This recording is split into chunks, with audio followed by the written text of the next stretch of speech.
Pulihnya ekonomi setelah pandemi COVID-19 dengan ditandai berbagai kemunculan produk lokal hasil karya anak tangan negeri, salah satunya produk tas cantik yang banyak belakangan ini diburu kaum wanita di Kota Padang, Sumatera Barat. Selain harganya yang murah, tapi juga memiliki kualitas. Produk brand tas lokal hasil karya anak negeri yang dijual di toko Lanina ini banyak diburu bagi kaum wanita di Kota Padang. Selain harga terjangkau, bahan yang ditawarkan juga berkualitas dan tidak kalah saing dari produk luar. Banyaknya kaum wanita yang datang untuk mencari tas dengan merek lokal yang lagi disukai kaum wanita di Kota Padang karena bentuknya yang menarik, cocok digunakan bagi kaum wanita di masa kini dan harganya pun jauh lebih murah.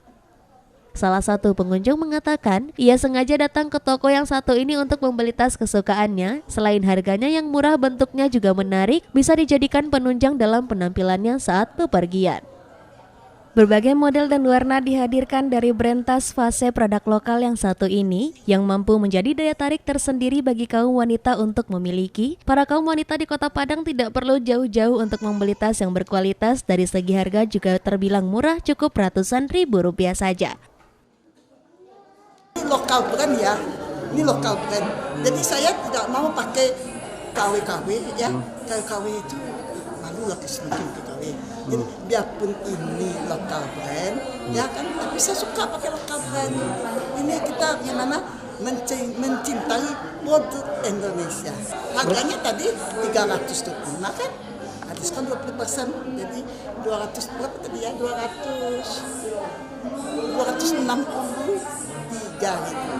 Indonesia ya, iya. Tapi nggak kalah menarik dengan produk luar yang branded itu, yang di luar. Karena saya punya tas yang begini, modelnya lagi tren ini, model kecil begini, tapi lumayan bisa memuat macam-macam untuk membuat tidak hanya lipstick, tapi ada handphone, bisa segala macam ini.